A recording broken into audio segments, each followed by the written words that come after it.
Ancaman resesi di depan mata pendengar karena sejumlah negara maju nampaknya sudah mulai mengalami tekanan atau depresi ekonomi. Misalnya adalah negara Inggris dan juga negara Jepang karena sudah melaporkan adanya perlambatan ekonomi di dua negara besar tadi. Resesi dalam Jepang dan juga Inggris diyakini akan memberikan dampak terhadap perekonomian global, namun bagaimana dengan dampaknya kepada Indonesia serta secara regional di kawasan ASEAN? Kami akan bahas lengkapnya dalam Insto Apa Kata Mereka. Ini obrolan yang mungkin agak berat ya, tapi kami akan buat seringan mungkin. Bersama dengan kami ada ekonom terkenal, Anda pasti mengenal ya, ekonom senior dari Samuel Sekuritas Indonesia, ada Mas Fitra Faisal Asyari. Mas Fitra, apa kabar? Selamat sore. Selamat sore Mas Sofi, suara saya kedengaran ya? Sangat jelas sekali ini, bahkan suara dan visualnya juga sangat jelas. Jadi kami juga ingatkan, kami juga live ya di Instagram, ada Mas Fitra bersama dengan kami, Anda bisa tanya langsung nanti atau sekedar menyapa juga tidak masalah. Di IG-nya El Sinta, nanti kita diskusi soal ekonomi. Topiknya berat, tapi kita akan bahas seringan mungkin ya, mudah-mudahan bisa membuat insight buat kita semua. Mas Fitra, apa yang terjadi dengan ekonomi negara besar, misalnya Jepang dan juga Inggris, ada apa dengan mereka? Ya, ada dua penyebab yang sama tapi berbeda. Kita cari yang sama dulu. Jadi persamaan di antara kedua negara ini adalah mereka terkena dampak dari global demand. Jadi karena memang demand global yang sedang mengkerut, sehingga membuat mereka yang juga mengandalkan aktivitas perdagangan internasional menjadi terbatas, gitu ya, terutama dalam hal ini Jepang. Nah, Jepang itu kan juga mereka sudah menumpuk surplus ya, jadi mereka itu kan sebagai salah satu negara produsen utama ya. Nah, kalau kita tanya, kenapa sih Jepang krisis? Ya, salah satunya adalah karena mereka nggak bisa jualan mobil, gitu. Itu sederhananya.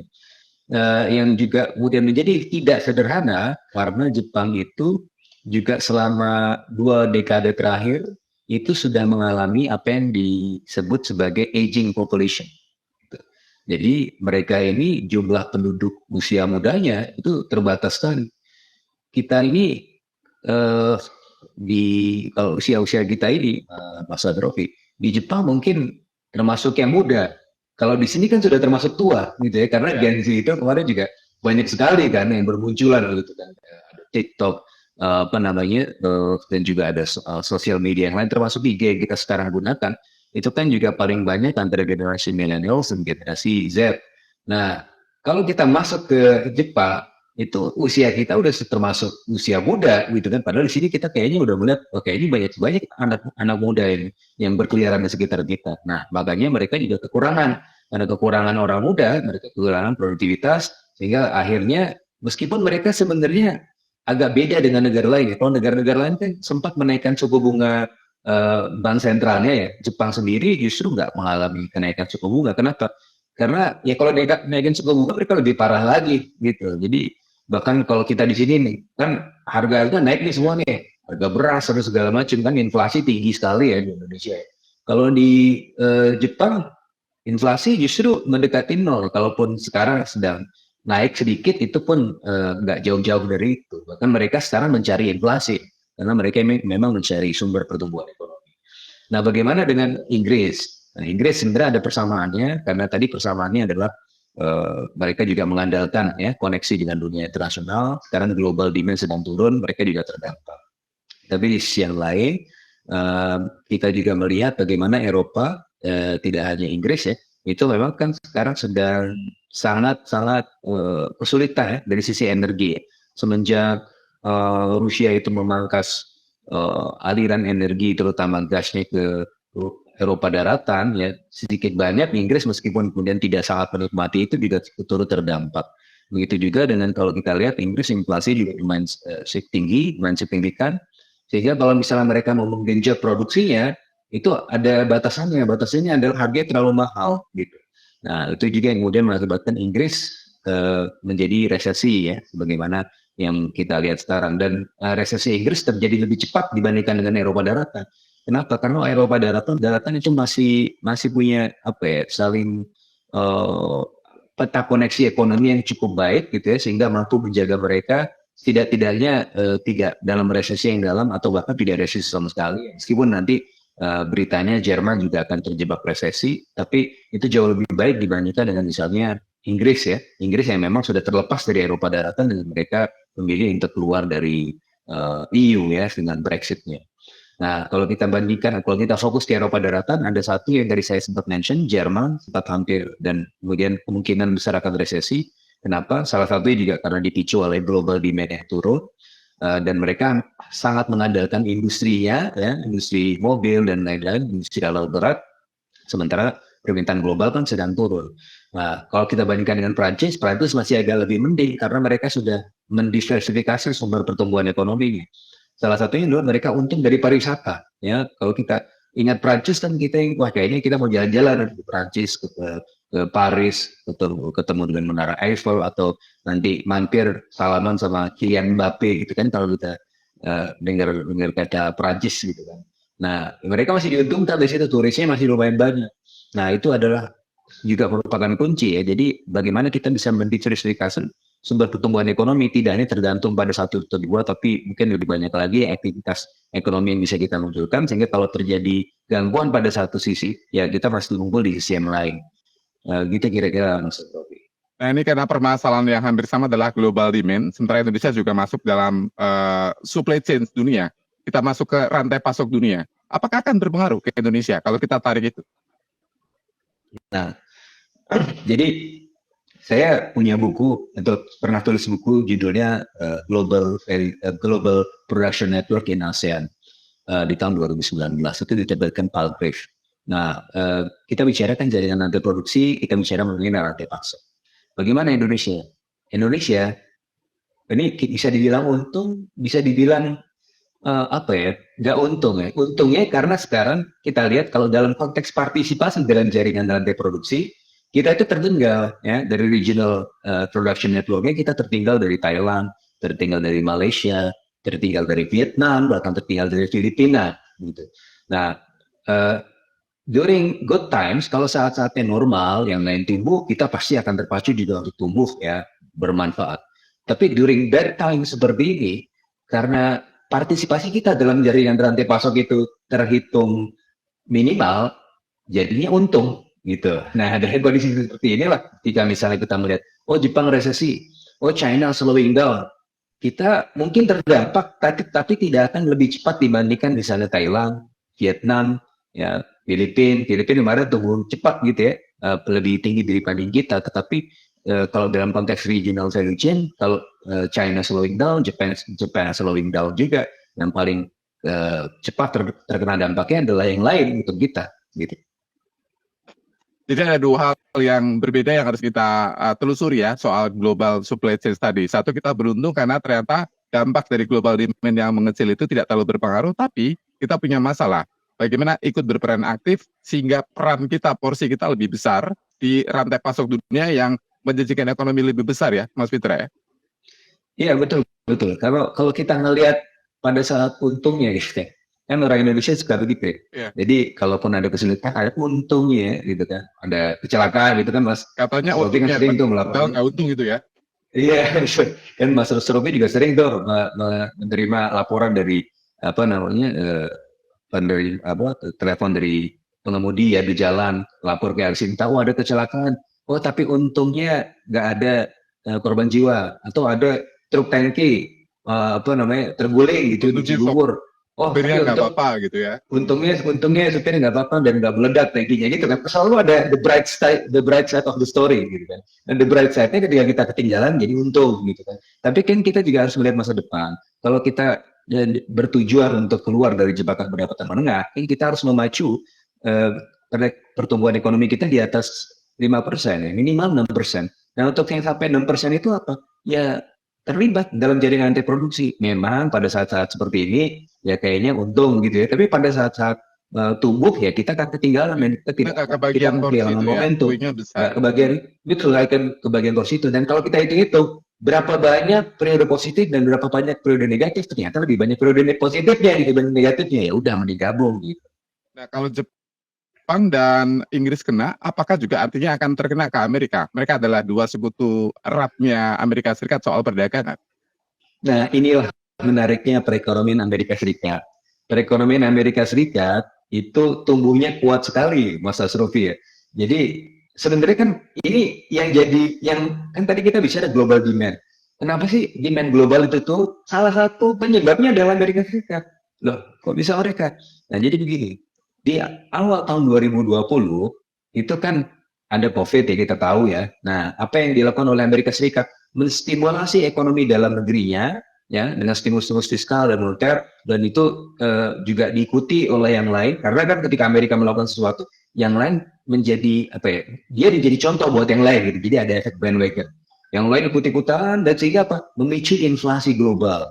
Nah, inflasi global tinggi, tinggi, semakin tinggi, dan pada akhirnya Amerika Serikat ketika melihat ekonomi domestik, oh ini ketinggian, maka dinaikkanlah suku bunganya, the Fed. Masalahnya ketika the Fed naik, yang lain mau nggak mau akan naikin juga dong. Kalau enggak, nanti kalau misalnya yang Indonesia nih nggak naikin suku bunga, padahal the Fed udah naik, ya nilai tukar kita kan bakalan turun, terdepresiasi, jadi bisa jebol 16.000, 17.000, makanya kita ikut naikin, dan itu seluruh dunia ikut menaikkan suku bunga, kecuali Jepang tadi, saya bilang, dan juga beberapa negara, juga termasuk Turki yang tidak menaikkan suku bunganya, bahkan dia menurunkan suku bunganya. Tapi ini cuma sebagian kecil, sebagian besar dunia itu menaikkan suku bunga sehingga apa? Global demand turun. Nah, ketika global demand turun karena suku bunganya tadi sangat ketat tadi, tapi Amerika Serikat gimana? Ternyata kemarin ekonomi tumbuhnya luar biasa tinggi, dan salah satu yang tinggi selama 5 tahun terakhir, dan bahkan itu di atas surprise orang-orang yang lain gitu. Jadi mereka sangat kuat sekali, dan bahkan sekarang mereka sedang mencari-cari pengangguran. Kalau kita kan ingin mengurangi pengangguran, di Amerika Serikat ingin supaya orangnya lebih banyak menganggur. Kenapa? Karena labor marketnya terlalu tight sehingga inflasi mereka masih belum di bawah 3% gitu. Nah, jadi cut the story short, kalau kita melihat bagaimana dampak Amerika Serikat. Nah, Amerika Serikat jadi tambah kuat kok sekarang. Jadi bukannya tambah lemah, maka tambah kuat. The Fed aja bingung ya, Bank Sentral Amerika Serikat. Ini kalau kita udah naikin suku bunga sedemikian tinggi, unemployment rate-nya masih belum naik, terus kok producer price index, kemampuan produksinya kok malah meningkat, terus demand itu juga masih meningkat, pertumbuhan ekonomi masih meningkat. Mereka semua bingung, kita juga bingung gitu kan. Yang lain turun, dia naik sendirian. Gitu. Jadi yang terjadi Amerika mengontrol ekonomi segalanya, tapi mampukah kemudian ini bisa jadi ada efek karambol? Ada kemungkinan jadi krisis global. Kita ingat waktu krisis Yunani bisa berdampak kemanapun termasuk ke negara kita, Mas Fitra. Ya, krisis ekonomi itu, krisis Yunani itu kan krisis yang sangat sistemik ya, yang dimulai dari Amerika Serikat ketika Amerika Serikat itu ada subprime mortgage crisis di tahun 2008. Dan kemudian itu terdampaklah ke Eropa juga, salah satunya melalui jalur Yunani. Yunani kenapa bisa terdampak seperti itu? Karena ya salah satunya yang dicurigai oleh banyak orang, dia salah kemudian mengelola ekonomi negaranya. Dan cut the story short, karena memang integrasi ekonomi di Uni Eropa itu sangat kuat sekali, sehingga itu merembet kemana-mana. Nah, apakah bisa sampai ke zaman-zaman 2008-2009?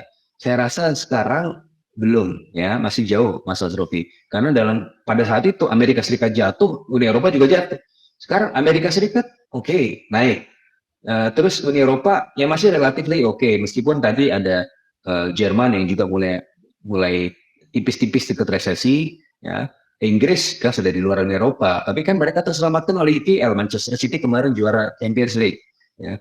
Jadi apa namanya kayak nggak ada krisis di situ. Jadi kalau kita ngeliat resesi, ya oke, resesi 2 kuartal berturut-turut tumbuh negatif, tapi saya rasa mereka masih lumayan oke lah. Bagaimana China di tahun ini masih tumbuh loh, meskipun tumbuhnya lebih rendah ya, sekitar 4,5% kemungkinan besar tahun 2024. Tapi tahun lalu tumbuh 5,2%. Tapi begini, ketika gajah melangkah, ya langkahnya pasti akan lebih besar dibandingkan semut melangkah gitu ya. Jadi ketika Cina tumbuh 4,5%, itu sudah langkah besar sekali di tengah ekonomi yang sudah sangat besar atau paling besar, salah satu yang paling besar di dunia setelah Amerika Serikat gitu ya. Jadi saya rasa belum ada permasalahan di situ, apalagi China pemerintahnya sudah melakukan langkah-langkah antisipatif untuk kemudian membounce dari perekonomian mereka, sehingga saya rasa dalam konteks apakah ada resesi global, ya mudah-mudahan dari kalau dalam indikator-indikator awal kita belum melihat ke arah sana gitu. Kalau yang dirasakan kita sekarang kan banyak orang yang mengeluh ya, katanya ekonomi lagi sulit, beli apapun kayaknya susah karena harga-harga mahal. Itu dampak dari apa yang kita bahas ini atau memang murni karena efek dalam negeri atau faktor dalam negeri? Ya macam-macam sih. Kalau misalnya kita bicara eh, harga mahal, sekarang kan juga ada dampak dari harga internasional. Kita kan beli beras impor dan harga beras internasional juga sedang naik, gitu kan. Jadi suka nggak suka itu akan terdampak juga. Tetapi begini, Mas Rocky, kalau kita melihat angka inflasi kita Indonesia itu tahun lalu itu kan 2,6%. 2,6% ini adalah angka inflasi paling rendah semenjak 20 tahun terakhir. Ya, kalau kita mengeksklud tahun 2020 dan 2021 tahunnya pandemi. Nah, terus unemployment rate kita juga termasuk yang salah satu yang paling rendah gitu ya. Begitu juga dengan poverty rate. Nah, sekarang pertanyaannya, kenapa orang-orang masih mengeluh? Ya, kenapa orang-orang masih mengeluh ingin mencari pekerjaan yang lebih baik, padahal unemployment rate kita lumayan baik? Kenapa Gitu ya. orang-orang masih mengeluh harga-harga? Karena apa? Ini bisa dibilang karena scaring effect karena dari pandemi, efek luka, bekas luka dari pandemi. Apa yang terjadi pada saat pandemi? Bisa kita lihat memang data menunjukkan ada suatu hal ya, bisa ada setengah gelas penuh ya kita bisa melihatnya. Bahwa selama tahun 2021 atau 2020 selama masa pandemi, justru meningkat sekitar 800.000 micro entrepreneur. Jadi pengusaha-pengusaha kecil baru banyak bermunculan. Itu dampak apa kalau kita lihat dari sisi positifnya. Tapi kalau kita lihat dari sisi yang negatifnya, ternyata pengusaha-pengusaha kecil baru yang bermunculan itu berasal dari sektor formal. Jadi mereka yang selama sebelum pandemi itu bekerja bisa di hotel, kuliner, apa segala macam, terhempas dari usahanya, mereka kemudian harus at all cost mereka harus bekerja untuk menghidupi keluarganya, akhirnya menjadi pengusaha-pengusaha kecil. Tapi masalahnya pendapatan dari sektor informal itu nggak setinggi dari sektor formal. Sehingga kalau kita lihat, oh inflasi cuma 2 atau 3%. Tapi masalahnya, mereka ketika jatuh dari sektor formal ke sektor informal, itu kan sebenarnya juga terjadi penurunan income. Sehingga income-nya itu naiknya nggak seberapa, sementara inflasinya yang sebenarnya juga nggak seberapa ini. Udah di atas, udah terlanjur di atas, sehingga nggak mampu ngejar. Makanya mereka masih melihat, oh harga-harga mahal. Apalagi kalau kita lihat sekarang di kuartal pertama tahun ini kan beras langka, minyak goreng mau naik di segala macam. Tapi itu efek musiman. Tapi kalau kita lihat dampak makronya secara umum, itulah yang terjadi, Mas Asrul. Ya, Inggris dan juga Jepang adalah dua negara secara tradisional adalah mitra dagang kita. Kalau misalnya Inggris produk furnitur lebih banyak kita jual ke sana. Sementara Jepang kita tahu ya, manufaktur kita punya base-nya selalu dengan Jepang. Apakah akan berdampak ke sektor manufaktur kita? Takutnya kalau padat karya ini kemudian tergerus akan ada masalah terutama di lingkup bawah nanti, Mas Fitra. Ya. Saya rasa justru ada peluang, Mas Asrofi ya, karena kita harus melihat kenapa sih Jepang mengalami resesi. Salah satunya karena demand mereka secara domestik yang memang sedang tidak kuat, gitu ya. Nah, kenapa demand mereka yang tidak kuat? Tadi saya bilang aging population, mereka kekurangan tenaga kerja, ya, sehingga kehilangan produktivitas. Tenaga kerja produktif loh, gitu. Kalau saya lihat justru ada potensi bagus buat kita karena pada akhirnya mereka akan apa? Mencari sumber-sumber produktivitas. Caranya gimana? Ya mereka akan masuk ke tempat-tempat yang emerging seperti misalnya ASEAN dalam hal ini. Dan kita Indonesia bisa sangat memanfaatkan relokasi industri-industri itu ya, yang berasal dari Jepang itu yang sekarang sudah sangat tidak kompetitif ya sudah sudah decline semenjak beberapa tahun terakhir. Mereka akan menjadi sumber-sumber alternatif untuk pusat produksi. Ya selama ini mereka juga bergantung pada China, tetapi mereka juga sedang melihat pusat-pusat basis produksi baru dalam hal ini Indonesia. Dan Indonesia memiliki firepower, memiliki tenaga kerja. Kalau Jepang sendiri, kalau dia dalam perekonomian mereka sendiri, mereka butuh sekitar 40 juta tenaga kerja asing ya untuk masuk untuk bisa menghidupi perekonomian mereka setidaknya di level yang stabil. Nah, untuk bisa membangkitkan depresiasi atau membangkitkan Jepang dari resesi, maka mereka harus kemudian lebih menggandeng ASEAN. Dan dalam hal ini investasi dong, dalam hal ini ada pabrik dong, dalam hal ini ada penciptaan lapangan kerja buat kita gitu. Jadi bisa jadi untung, bisa jadi buntung kalau kita salah kelola ya, betul Mas Fitra? Betul, betul. Ya, bukan cuma salah kelola. Ya kalau salah kelola kan udah dapat di sini salah kelola. Oke. Tapi ini belum masuk begitu ya. Jangan-jangan pas mereka udah lihat-lihat, pindah ke Vietnam atau mereka jadinya ke Vietnam. Nah itu Tapi jadi tangkep dulu. ini Gitu, masalah kan, klasik bahwa kita selalu bersaing dengan adik-adik kita di ASEAN. Kita sebut adik ya, karena secara ekonomi kita lebih matur sebenarnya. Tapi kenapa selalu punya masalah itu? Misalnya cara menggait investasi Jepang. Kayaknya sekarang yang dilirik lebih banyak misal Filipina atau Vietnam. Kalau dulu kita saingnya sama Thailand, kenapa kita saingnya dengan adik-adik yang lebih bungsu lagi nih Mas Fitra? Ya, karena begini Mas Asrofi, kalau kita lihat dari kenapa sih mereka mau masuk ASEAN mencari sumber produktivitas tadi saya bilang. Tapi sumber produktivitas yang kompetitif dong, gitu kan? Ketika mereka masuk, lihat, loh, kok tenaga kerjanya leleh aja, tapi bayarnya mahal. Oh lihat di Vietnam ternyata, dengan harga yang sama, saya bisa mendapatkan tingkat produktivitas yang lebih tinggi. Maka mereka masuk ke Vietnam. Itu yang terjadi karena apa?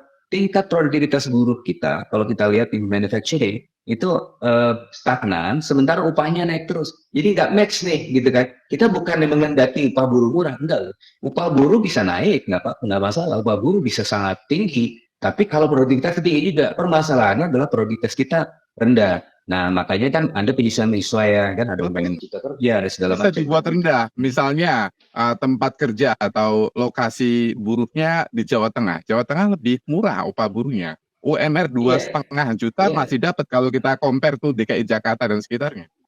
Betul, tapi kan in relative to productivity, biarpun rendah, tapi kan kita juga harus melihat nih wajar nggak bayar 2 juta? Oke, sekarang di Jawa Tengah, oke. Dia pindah dari Jakarta, pindah dari Jawa Barat, pindah ke Jawa Tengah. Tapi apakah dia bisa kemudian melihat atau stay di situ lebih longer? Karena kan mereka akan melihat, ini sekarang tingkat pertumbuhan upahnya setiap tahun naik sekian, terus dia itu produktivitasnya akan sekian, dia kan akan juga melihat jangka panjang. Ketika kita bicara FDI, foreign direct investment, mereka kan nggak menetap setahun 2 tahun. Mereka yang ibaratnya menikah dengan Indonesia, yang membangun rumah di sini gitu kan, membangun pabrik dan seterusnya. Kan itu jangka panjang. Ini bukan cinta sesaat, tapi ini tahun cinta. gitu ya. Iya, cinta jangka panjang gitu kan. Untuk itu kan perlu lebih kenal lagi, perlu lihat nih, nanti masa depan saya dengan dia gimana ya gitu kan. Nah, makanya ketika mereka melihat bahwa masa depan pabrik dia di Vietnam lebih sustainable, maka dia akan pindah ke Vietnam. Makanya apa yang harus kita kerjakan adalah memperbaiki hulunya. Hulunya bagaimana kita perbaiki?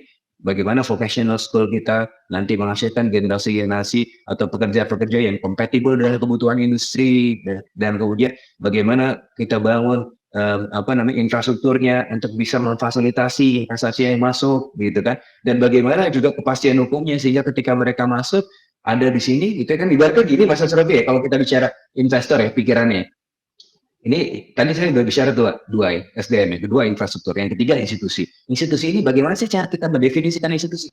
Misalnya gini, ada investor nih ya, atau ada pertandingan sepak bola ya, di pertandingan sepak bola kita udah nyusun strategi, gawangnya di situ, gue cek kiri, gue cek kanan gitu kan. Terus dari Toni Kroos gitu,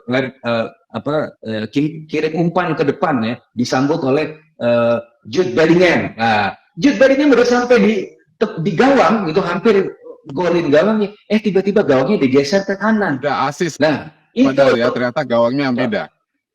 Gawangnya pindah. Nah, itu juga yang mungkin bisa terjadi di Indonesia kan terjadi begitu. Udah dirancang matang-matang, roadmap-nya sudah investasi ke sini.